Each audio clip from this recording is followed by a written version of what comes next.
All right, welcome back, everybody.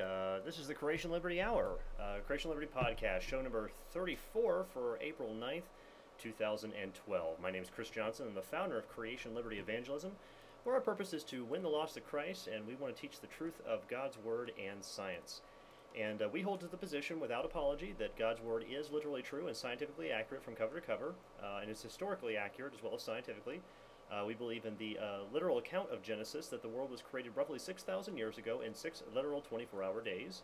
And we not only believe that evolution is a dumb theory, but we also believe that's a dangerous and destructive religion. That's our position on that. So if you're watching a recording from YouTube, you can always join us in live chat on Mondays, 7 p.m. Eastern Standard Time.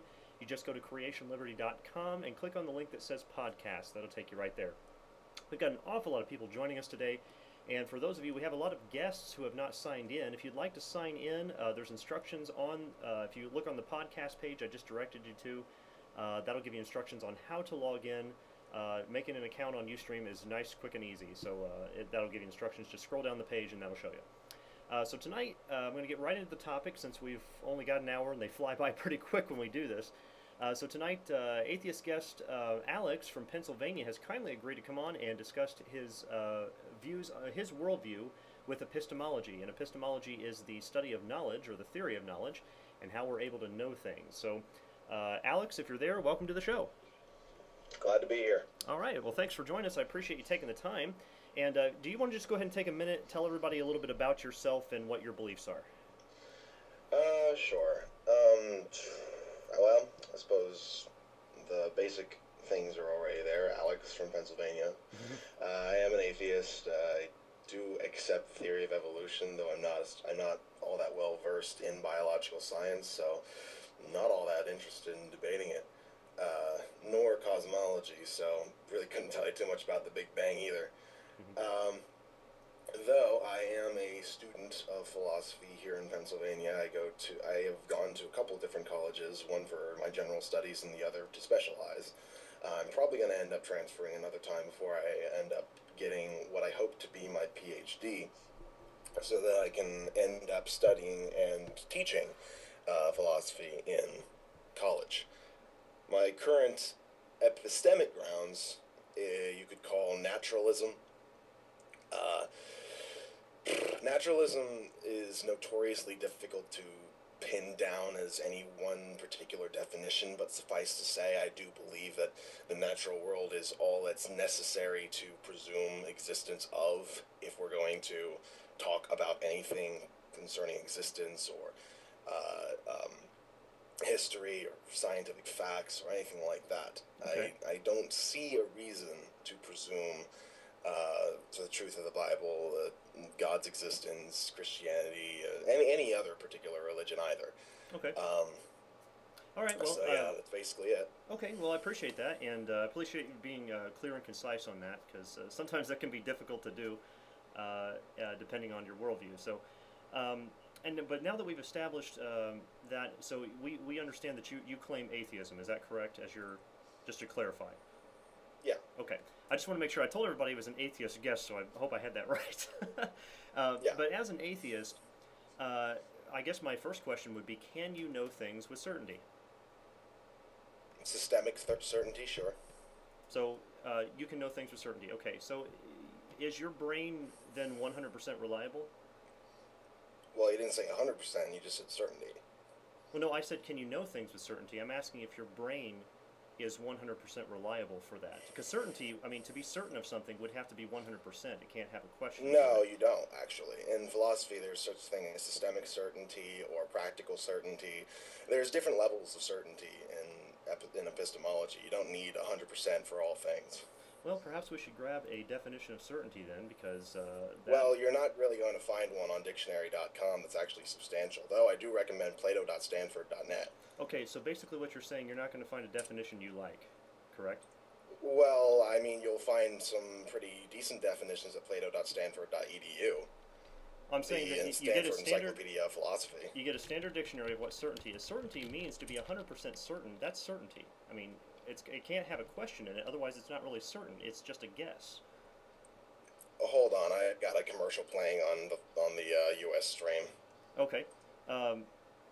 But the free, I mean, to be certain, I mean, here it says certain is to be an adjective, free from doubt or reservation, confident, sure. I mean, that's certain. Now, if you want to use certain in another term, you're welcome to do so, but that's not really certainty. You're just using a similar term, but it doesn't mean the same thing. Certainty, like knowledge, certainty is the epistemic property of beliefs. In a derivative way, certainty is also an epistemic property of subject. S is certain that P is just the case as S is belief that P is certain. Although some philosophers have thought that there is no difference between knowledge and certainty, it has become increasingly common to distinguish them. On this conception, then, certainty is either the highest form of knowledge or is the only epistemic property superior to knowledge. Mm-hmm. One of the primary motivations for allowing kinds of knowledge less than certainty is the widespread sense that skeptical arguments are successful in showing that we rarely or never have beliefs that are certain, but do not succeed in showing that our beliefs are altogether without epistemic worth. And you're taking this from where?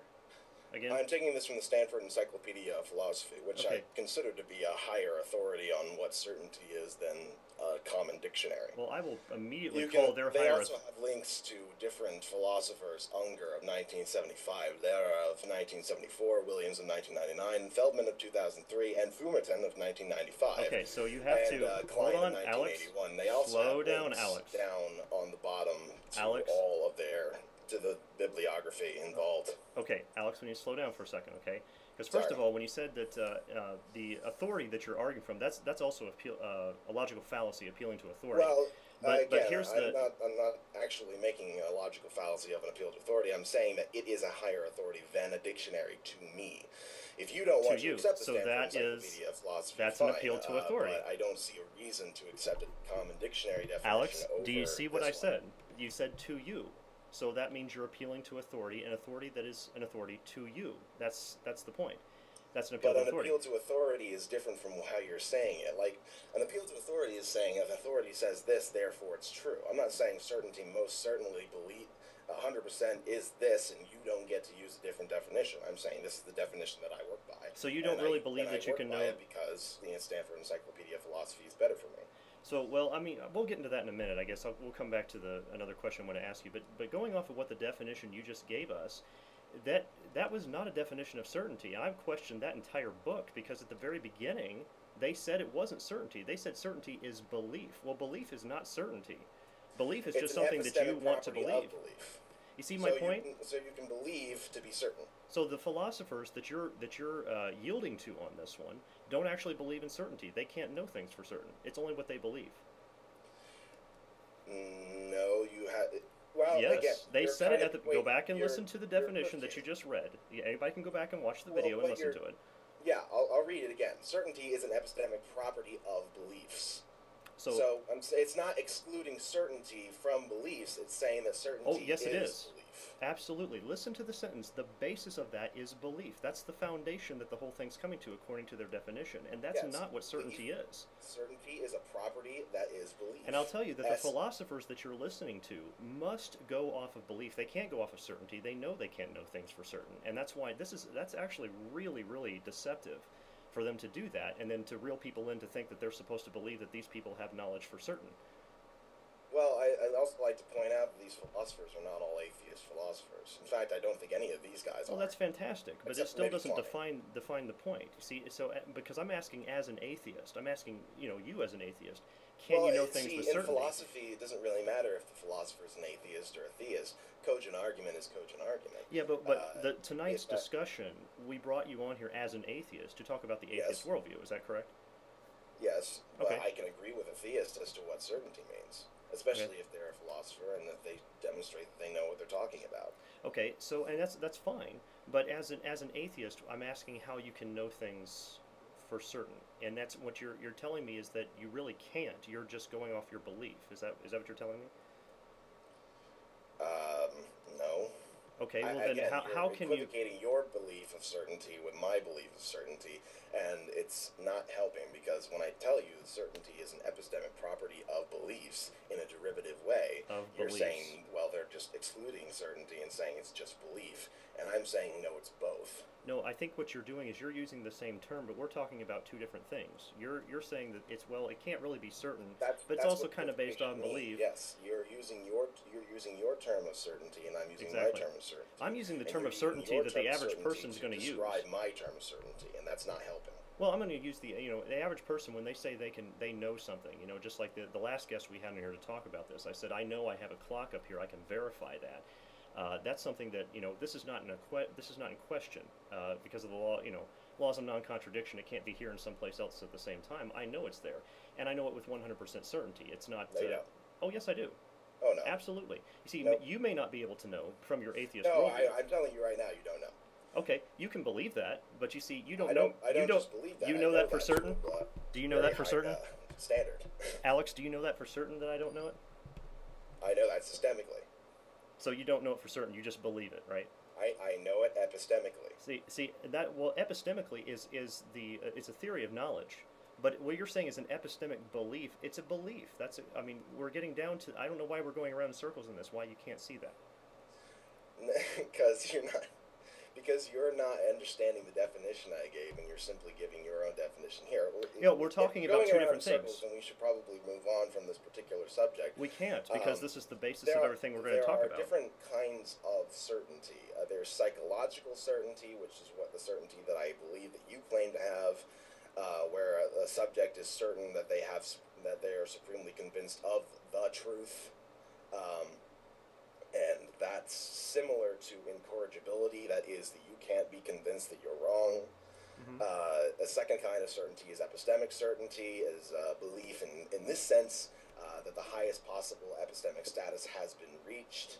Mm-hmm. And I am of the volition that, as far as from the way that I can't be 100% certain in the way that you talk about it, I don't think you can either. I don't think any one person can be that kind of certain.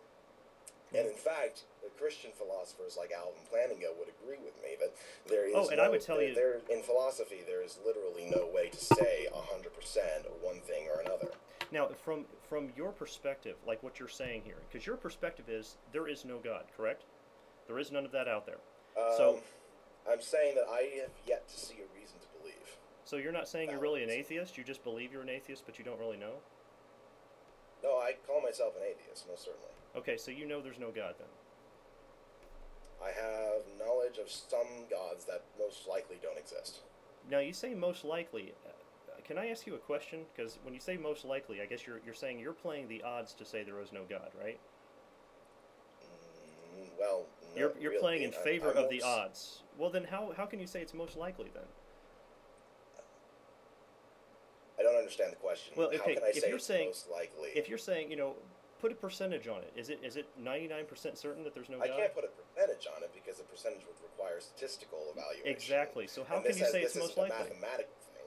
I'm saying that the plausibility is lowered because the logical inconsistencies, the logical incoherencies, the different kinds of epistemic grounds that are used to try and justify these gods being themselves unjustified. There's a lot of reasons why I don't believe in a God and find them to be implausible. Okay, but I so when you say there is a statistical average that I can put on it. Okay, so when you say most likely, that means there's less than a 50% chance that there's a God. Again, I'm talking about epistemically, and you're talking about statistically. Look, you said most likely. What do you mean by that, then? You have to explain it to me. What do you mean that most likely I there's already a God? explained. I said that there's a logical inconsistency to the definitions given of gods. There's a logical incoherency when it comes to those gods and what I observe. There's an unjustification when it comes to epistemic grounds to presume the existence of these gods. There are problems with believing in these gods, and those problems are logical. And logic being a reflection of existence, meaning that if they don't adhere to logic, then it's implausible to believe in them because they don't reflect existence. So my question to you then would be: do you know? I mean, put statistically on just a number on what you would think that how much knowledge you have in comparison to all the knowledge there is in the universe.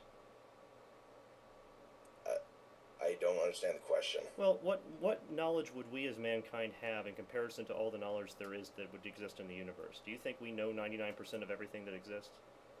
Very little. Very little. So, is it possible that God can exist in the places that you don't understand? Sure. Okay, so wouldn't that mean that the odds are in favor of there being a God instead of not being a God? No. How would you know that? Because how can you can't say that God certainly does exist in that 99% that we don't have, can you?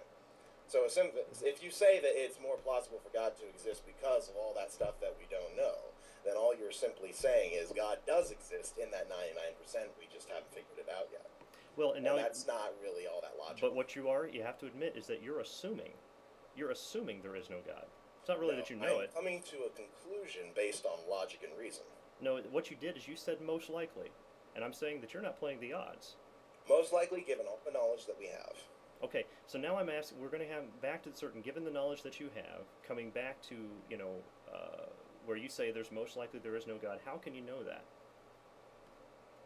I've been over this twice because of the logical inconsistencies. And again, we're coming back to this definition of certain. If a God is going to be logically inconsistent or incoherent, given all the observations that I make, then that God does not reflect existence, i.e. logic. Okay, so now perhaps I can help here for a second. Is it, I guess my question then would be, is it possible that an all-knowing, all-powerful God could reveal some things to his creation, either via his senses or apart from their senses, thus that they could know them for certain? Is that a possibility? Sure, but to presume that would also be a presupposition. So it's a possibility? Sure. Okay, so I'm saying that from the Christian worldview, we have a possible avenue to certainty, but according to yours so far, you don't have a possible avenue to certainty. It's only certain based on your belief, not really certain that you can know something. You just said you can't know something 100%. Now, what are you talking about? I've already said I can be systemically certain, I can be epistemically certain, I just can't be psychologically certain because I understand that there's this level of incorrigibility into that. So what you're claiming right now is that you can't know things with 100% certainty. I mean, you said that earlier. But people can go back and watch the video. You keep using certainty in a way that I'm not using it, and if we both use certainty in ways that neither one of us are using it, then we can't really have an understanding conversation here. So, but you just said it's possible that people could have 100% knowledge from an all-powerful God. You said that was possible. So how is it that you're claiming that you can't know something with 100% certainty? However, I don't see any reason to give this epistemic ground any sort of credence. You just don't know, or you don't believe, right? If you're going to presume a metaphysical, ontological entity and say that that thing is what allows us to know things, then that's simply another presupposition that you're making. Okay. So if you're going to say, I account for the presuppositions that you make by saying that I presume this thing, that's not really solving the problem. Well, even if you say that, I have epistemic certainty, whatever you want to define that as, how did you know your brain was reliable enough in order to know this? I make some practical epistemic assumptions.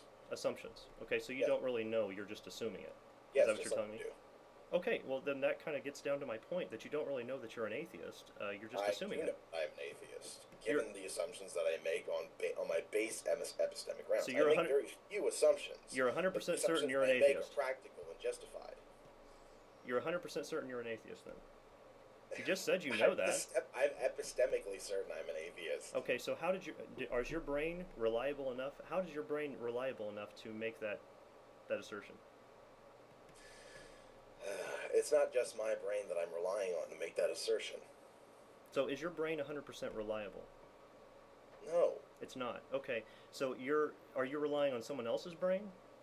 I'm relying on a system of understanding and observation via just not just my observations, but the observations of philosophers in the past, philosophers now, other people that I communicate, other people that I see on YouTube, people that I communicate with, show me that I am an atheist. So you're saying I can know this to be the case, given base assumptions in my basic epistemology. Those assumptions don't include that I am an atheist. That comes later on in the epistemology. So you're saying that their unreliable brains tell you that your unreliable brain is reliable, and your unreliable brain tells you that their unreliable brains are reliable enough to rely on. Coincide with each other, more justification is given that it is more likely to be reliable. Okay, do you understand what an outlier is? I mean, and what statistical means are. no, wait, If so a lot of people get together and they all see the same thing, it's much less likely that they're mistaken about something. so basically you're saying that your entire argument comes from majority opinion, you're arguing ad populum? Again, you're not understanding what I'm saying. Oh, yes, I am. Absolutely. No, Do you know for certain I don't know? I'm telling you, you're not. If you're saying that my Do you know that for certain? The majority, no, you don't understand what I'm saying, because that's not at all what I said. Okay, so you know that for certain that I don't understand what you're saying? You are demonstrating that you don't understand what I'm saying, so I know that systemically. So how did you determine that? Because you have made an assertion about what I said that I did not either imply or indicate or actually say. So your brain is 100% That, reliable to know that? I'm not understanding. Alex, is your brain 100% reliable to know that? Via the observations that my brain and I am able to make, via the assumptions that I make, yes, I can know that. And you're guessing. It so is you're reliable guessing that if you communicate to me a misunderstanding on my position, then I can tell you that you do not understand. And so I can you're know guessing. This with systemic certainty. You're guessing, and you're not even willing to admit it? It's not guessing. That's exactly what you did. You see, here's the problem. You're saying that anything below 100% certainty is just guessing. Well, you can't verify it. Listen, if you have a... Yes, I can. I verify it in other ways. And, okay. Okay, how did you verify it? Let's get off of this, because we just keep going around in circles. Well, I want to know how you verified it. I have some questions for you if you're willing to answer them. Oh, I would love to do that, but you see, the problem is, what you're doing basically right now is what I'm trying to show you is that you have admitted already that your knowledge is based on assumption, which makes it a complete guess because you don't know for certain, and then you want to move on. I make some basic assumptions in my knowledge, but not all my knowledge is assumption. You can't expect me to, move on to another topic when you haven't given a basis for your knowledge yet. How can I verify that you know anything that you're talking about right now if you haven't given any reason why we should trust the reliability of your brain? Because every argument in question that you're going to ask me... I'll just go ahead and give my base epistemology here. We all start off with the presumption that we exist in some way. The error cogito sum was made by a Christian philosopher named René Descartes. We all exist because if we didn't exist, we wouldn't be able to doubt it. We wouldn't be able to doubt our own existence. Now, this is still a presumption that we make, but it's a practical presumption to say that we exist because we would not doubt if we didn't exist. This is the justification given that we exist. So I exist. Now, do I exist in this matrix type thing, or do I exist in a real world, or what do I exist in? I make the presumption that I exist in a real world because that's how the real world, that's how my surroundings, my observations, my existence reflects existence. So if I start to exist in a real world, if I act like I exist in a real world, if what I interact with acts like it's the real world, then I have justification to presume it is the real world. It's still a presumption, but it's a justified one. After that, I have very little that I have to presume. Yes, my brain isn't 100% reliable, but it's pretty reliable. Other people's brains are not 100% reliable, but they're pretty reliable. And if I can communicate with these people and we can both agree on something, then we're both demonstrating an understanding of something within the existence, within the natural existence that I am a part of. And that demonstration of that thing is a justification to believe in that thing. And when that thing is systemically understood to be what it is by other people, then we have a reason to believe that this thing is the way it is. I can believe that I'm an atheist, and I can know that I'm an atheist, and in fact I do know that I'm an atheist because I've communicated with other atheists. We've all understood the concept of being an atheist. We all agree as to what an atheist is. I say I'm an atheist because I don't believe that there's a God. Can there be people who disagree with me? Sure, they can go ahead and do that. But the vast majority of people that I communicate with do not. So we demonstrate an understanding of what an atheist is to us. Okay, so and if now... you're going to say that that's an argument for majority, I'm going to have to stop you because that's not what I'm saying. That's exactly what you said. An argument for majority would be saying that I am presuming the definition of atheism to be absolutely X because the people that I communicate with are the majority that I communicate with say that it is X, and that's not what I'm saying. I'm saying that all of us communicate that the belief is that the system is X, and that's how dictionaries get made, and that's how encyclopedias understand definitions of words. That's how all of this works. Whoa, wait a second. Alex, you need to stop. Slow down. Alex, it's okay.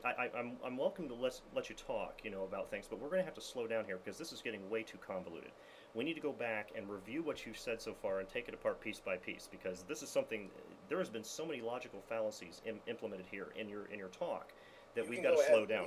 I have some logical fallacies, but I guarantee you that you won't be able to point out one that I actually made. Okay, the assumption, the number one, you said it is an assumption, okay? You stated that first off, so I want everybody to recognize what an assumption is. You're assuming something to be true in order to verify something, okay? And that is not reasonable to start with an assumption when it comes to logic and knowledge. A justified assumption is reasonable to make an assumption. A justified assumption? You didn't verify that it was justifiable yet. We haven't even started. Yes, I did. I make several reasons as to why these are justified. Hold on a second. We're going to go on to the second one, which you said that Rene Descartes started with his doubt. Now, listen very closely to what he did, because Rene Descartes started off with a circular assumption in order to verify his knowledge, which was completely wrong. Now, doubt, he said, he started with him... That's interesting. He started with him thinking. The doubts in his mind were from his thoughts. He started with his brain, and he started with his thoughts verified from his brain to be reliable enough in order to say that his brain is reliable. If you're using your brain to verify... Hold on, Alex, wait a second. I let you talk for a while. Now let me explain this, okay? You're starting with your brain to say that your brain works. Now, that's the same as taking, if I were, for example, to, you had a tape measure, and I wanted to find out if you had a standard inch, and I we took the tape measure, and we folded it over on itself, and measured an inch to an inch, and said, oh, okay, well, this is verifiable. That is nonsensical, and even atheists would agree that doesn't make any sense to do that. And I would ask why you would expect a Christian to allow you to pull us into your circular assumption that your brain is logical because you say your brain is logical. Okay, here's why it's not a circular assumption. Because you can't give an example of any doubt without there being a doubter. Wait a second. You can't doubt necessarily exists because there's a doubter. Listen, you're starting with your brain to even say that. No, I'm saying that. Wait, that didn't go through your. You mean that didn't go through your brain? You're just your mouth is moving on its own. And I'm demonstrating doubt's a thing by doubting in the first place. So that started with your brain thinking. It's a thing. Can we both agree that? Okay, Alex, I'll tell you what. I'll let you try this experiment. Let's try the experiment of you doubting without your brain. Ready? Go. Can't do it. Okay, so you have your brain first. This is what you're starting with. You're saying I'm starting with doubt, and that is the reason why I'm able to justify my brain. Listen to what you just said. Just listen. You're getting it wrong here. Alex, listen to what you just said. You said, I cannot doubt without my brain. I said, so you're starting with your brain first. No, I'm starting with doubt. Do you see the problem in your thinking there? I cannot doubt with my brain, and I make this assessment based on the fact that when I doubt, I use my brain. So you're starting with your brain first. And then I come to the conclusion that when I doubt, I use my brain. No, you started with your brain first. Your brain had to be there. I started with doubt first. You can't. I'm sorry. So you can doubt without your brain? You're just lying at this point. I'm doubting first. Whoa, wait a second. Wait a second. A presumption that I'm using my brain to do so. I'm okay to talk with you about this, but if you're going to accuse me of lying, you better have something to back it up. Now, you just said... Because you keep coming up with the same problem. You're saying I'm doing something that I'm most certainly not. And because, saying, Alex, yes, you are, if you had... because, and that's not going to work. I'm sorry, but I'm not accepting it. I know you're not accepting it because you can't. It's impossible for you to. No, it's not that I can, it's that you're wrong. You can't. It's impossible. I'm going to explain to you why, okay? The atheist worldview, if they accepted that they started with their brain, you have to reject that concept. You have no choice. Because if you started with that, you would realize, yes, I'm starting with my brain, and therefore my brain is telling my brain that it's reliable, and that is a circular assumption that is a logical fallacy. You would have to accept that. I'm sorry, it's not and you not reject a logical it. fallacy You reject to say that I doubt, and I can conclude that I doubt because of the fact that I have now, a Alex, brain anybody can go back and watch the video and see what you just did. Anybody. And that is, I mean, I'm glad we have that recording. I'm glad you showed us that because, yeah, we're I'm not glad we going have the recording too, because then we can show how you say that I'm presuming first that I have a brain in order to We'll doubt, go, and then they can go back and look I at it. specifically Okay. didn't say that. But I think Now, if when we I can't, say that I doubt first, and that concludes that I have a mind that's capable of doubting, that's far different from what you're saying that I did. but you just said you cannot doubt without your brain there first. It takes your brain to do that. Because I can make this assessment because of the first premise of me doubting, and then using that to justify the fact that I have some sort of mind to exist. But you start with your brain first. That's No, where it begins. I don't. Yes, you do. Let's remove your brain. You're just plain wrong on this. Let's remove your brain and then see if you can doubt. Years of epistemic research shows that you're wrong on this. I'm sorry, but we're just going to have to move on from that point. Again, Rene Descartes, it's not argument from authority and argument ad populum. Epistemology. You're doing argument from authority and argument ad populum, both. That's your basis. No, I'm sorry, but yes. I'm saying that you are in direct conflict with all of the philosophical epistemology on this point. Okay, well, you can believe whatever you want, Alex. I really don't mind what you believe, okay? Argument, I'm willing to accept a valid argument against it, but your only argument is, well, it's circular reasoning because you're presuming a brain first. But we're not, and I'm trying to demonstrate this to you, but you're saying, but you are, because in order to doubt, you have to have a mind. And I'm saying, no, in order to have a mind, in order to listen, you admitted it. That I have a mind first, I have to be able to doubt. I will go back in the video, show the annotations. People can turn them on, and I'll show them where you admitted it on the stream. Now, if you don't want to believe that, I don't, Alex. I really don't care what you believe. Okay. That I doubt first, and I use that to justify the fact that I have a brain, or is it that I cannot doubt without a brain? I will show them, Alex. Because I made Alex. that assessment via the fact that I can doubt in the first place. Alex. Not that I have a brain, but that I doubt. Take your brain out. Because I doubt. Take your brain out and see how you can doubt. Let's take your brain out and see if you doubt. Well, you're going to have to ask a neurosurgeon. That's Alex, I'm sorry. I'm not really trying to laugh at you. I'm literally laughing at the situation. Take your brain out and see if you can doubt. There are actually ways that people measure how people think, how people doubt, how people do these things.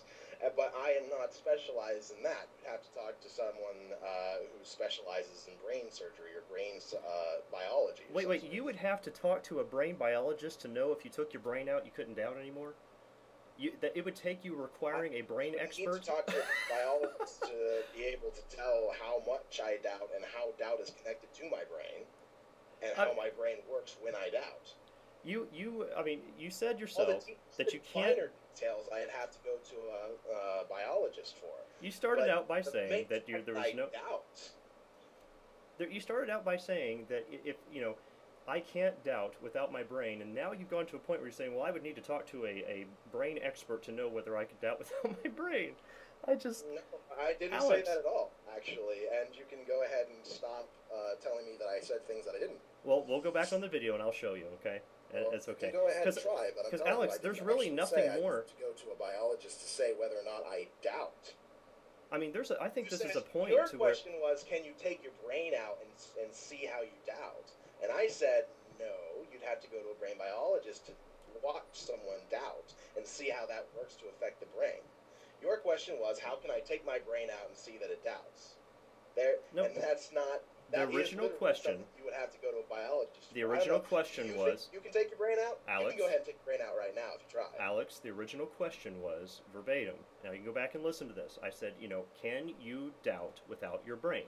You said no. The no. reason that I brought up the biologist was because you asked if I could take my brain out and see whether or not I doubt. And I told you you'd have to go to a biologist to do that. All right. Alex, I think we've reached a point that if we can't get past this, I mean, you haven't given a justification for your knowledge. And no, I have. We can't even go on from this point. Actually pressing what it is. See, you keep saying you're in a point. You remember the involved, and I'm telling you that there's no fallacy involved. I'm saying that I start with doubt, and that brings me to the mind. Do you remember the brain? You talked about psychological certainty, and you're saying yes, you do, and then we're just going back and forth with yes, you do, no, you don't. Do you remember when you talked about psychological certainty? People that are convinced, absolutely, and nothing's going to change their mind. I'm convinced that's where you're at. Is that you want to believe this so bad? Again, I'm willing to listen to valid argument, but you're not giving any. You're refusing to admit it. is No, the problem. you're not giving a valid argument against my position. Well, then I'll You're just listen. saying you're starting with a brain, and I'm telling you no, I'm not. And Alex, you're I saying, tell yes, you what, are, and I'm we'll saying, no, I'm not. we'll That's let the not audience a valid decide. argument. Okay, that's what we'll do. We'll let the audience decide. I think we've gone about as far as we can go on Yeah, this I've one. got questions for you, by the way. Okay, but if you don't have any reason to trust the reliability of your thoughts, there's going to be no point in your you questions. went ahead and just decided we're going to move on from that, and you already said so, so we're going to move on. Okay. Why does God exist instead of not exist? Why does God exist instead of not exist? What's the point of even thinking about that question if you can't trust the reliability of your brain? Because you base your epistemic grounds on the fact that a God exists and allows you to be able to know things. So why does God exist instead of not exist? You think that you can know things absolutely, and you base this on the fact that your God exists in some way that's related. So why does God exist instead of not exist? Well, I'm happy to answer the question, but I'm wondering what the purpose of your question is, because you have If circular we're going to assumptions you're starting with. on God's existence, then you have to be able to give an account for God's existence if you say that you can know anything absolutely. So why does God exist instead of not exist? God has always existed. Why? This has always been. God exists instead of not exist. You're not answering the question. Why does God exist instead of not exist? I mean, Yes. this is why, why God has always been. There's not a really, That's asking the question. why God That's doesn't the exist question. is a. It's not an answer to the question. I'm saying why. Why does God exist? Well, I think you should ask him. So you don't know. Oh, I don't know. I don't claim to know those kind of so things. you don't have absolute certainty in anything. Good to know. No, that's Why not does that's God not have true at character all. qualities I have as certainty other from His traits word. You see, particular? hold on, Alex. No, wait a second. None of this slap and run stuff. You need to calm down here. We're gonna have to end this phone call, okay? I'm happy to answer your questions, but you can't just throw out assertions and run with them. That's a slap and run technique, and that's not appropriate here. You went ahead and answered the question exactly how I wanted you to Alex, answer the question. that's not appropriate here, okay? Well, okay, is this statement right or not? You think that you can know things absolutely? Oh yeah, you can know things absolutely certain And you base if this there on is the a fact that God. God exists and allows you to do If these there is an things. all-powerful, all-intelligent, all-omniscient creator, then yes, it is possible to know things for certain because he designed the brain and designed. Alex, no idea why this if you're creator not exists. okay, Alex, this is your last warning. If you don't quit interrupting me, we're going to end this phone call. Do you understand? I told you, you agreed to our guidelines at the beginning. You have to be calm about this, okay? You can't just keep interrupting my answers. I let you talk your part. You've got to let me talk mine. Do you understand? Sure. Okay. So, ask your question again. I'd be happy to answer it. Why does God exist instead of not exist? Okay. You're asking, basically, we're coming to a point where there's an omniscient God that has always existed. And even the term existence, really, that's a term from a human perspective. Okay? Because we are finite. God is not finite. So, I mean, you're asking kind of an infinite question. Like if I was to ask you, a line goes infinitely in one direction and an array goes infinitely in both directions. Which one's longer? It's a nonsensical question. It's asking questions of the infinite. So God doesn't exist? No, I don't know. Well, you see, Okay, he doesn't exist. even then, I don't even know. Talking about existence again, that was coming from our human perspective. I, as a human, would say yes, God exists from my limited And perspective. I'm saying why? Well, it's from my limited perspective. This is what I understand in the three-dimensional world. Okay then. If you're going to say I can know things absolutely, and it's this God who allows me to know things absolutely, then you're making a presupposition about a God that just exists. Well, for no reason. Again, your question is nonsensical because it's asking questions of the infinite. Existence only, is with us. It's not nonsensical. Because we're finite. You and I, we're finite. We're not going to last forever. I'm not asking a question that's finite. I'm asking a question about existence. And existence is only finite if God is transcendent of the universe. Well, and if God's transcendent of the universe, then he doesn't reflect the universe. Well, God's existence. In what limitations are you talking about God existing? Does God have to exist within the three-dimensional world? Is that what you're limiting it to? God has to exist within the universe. Okay, you see, now what you're asking a question is about a false God. You see, the God that you have in your mind has to exist within the universe. The God that I worship is far beyond that. Well, see, the universe is all that exists. So if your God is not in the universe, then your God is not within existence. Therefore, your God doesn't exist. Well, he may not exist according to mankind's perspective, but that doesn't mean he is not there. Okay, so it doesn't mean. It doesn't mean that's okay. Take for example, you've got. Have you ever heard the Mr. and Mrs. Flat reference? This is no. Well, if you take two pieces of paper, I don't have two pieces of paper here, but I'll hold up in front of the stream. You have a flat, two-dimensional people, right? Let's just imagine, just like, you play the old games like Mario Brothers games and things like that. That's a two-dimensional world.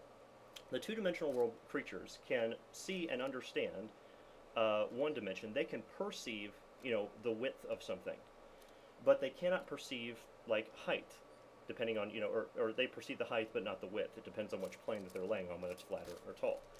And so what I can do is I can come into their world, I can put one finger through their world, and they can go around me and they say, oh, I've seen Chris, he's one circle. Then I can put 3 fingers over here and someone else can come around me and say, oh, I've seen Chris, he's 3 circles.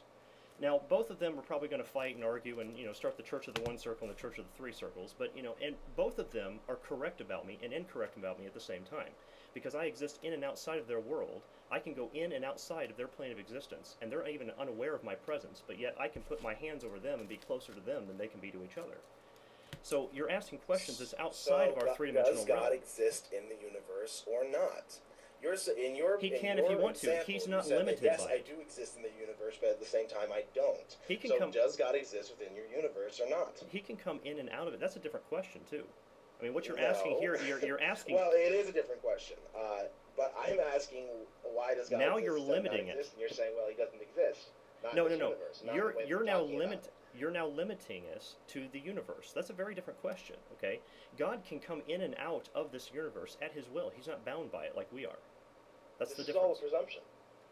The sole presumption? This is all a presumption from you. You're saying that these are just God's characteristics. My presupposition that he revealed himself in his word, and his word is true, that is my presupposition. I agree completely. Yes. But your presupposition is based in circular reasoning that your brain verifies your brain. It also includes that God exists. But you won't admit that your presupposition takes that your brain verifies your brain. I'm going to an outside source to verify my brain. No, you're not. What do you have? You're presuming an outside source that doesn't exist for any reason. That is not what I said. Yes, you agree that that your God doesn't exist within this universe, so he doesn't exist. When he goes in and outside of his creation at whatever will he has, okay, he can exist or not exist depending on whether he's in or outside the universe. Okay. But he is always there, and he's in and outside of it, no matter we're not bound by it. But there again, you're asking questions of the infinite. Now we're getting into the problem of how you know that he's coming into the universe. Well, he's revealed himself by his word. And if he does come into the universe, then he does exist within our universe. And if he does exist within our universe, I'm asking why. Oh well, he's existed in the universe. I mean, he created this entire place just for us. No, why does he exist within this universe when he does? Why? For us. I mean, I just answered your question. Yes, That's I did. not an answer. I mean, why do you? I mean, I don't know if you're married or have a girlfriend or something. Why do you go? If you have a girlfriend, why do you go over to her house? I mean, why? That's not what I'm asking you. That is what you're asking. I mean, asking the question of why. Why does he come to our universe is not the same as why does he exist instead of not exist. Well, I mean, just like we're talking about, existence has to do with are we talking about our three-dimensional plane, our finite bodies, and things like that? Everything what is existence? That exists. If you die, do you exist? I is an abstract thing. Talk about not answering the question. I mean, that's... If you die, do you exist? Exists in the form of a body, sure. Well, if the body decays, do you still exist? All the energy that made up the body, all the atoms that made up the body, they still exist, sure. That happens all the time. Within the three-dimensional world. I don't understand where you're going with this. Well, within the three-dimensional universe that we're talking about, that we're finite, that we're limited to. You said we come in and out of that, not coming in and out of that, but God can come in and out of that. It depends on what your definition of existence is. I'm saying everything that exists. Everything that exists.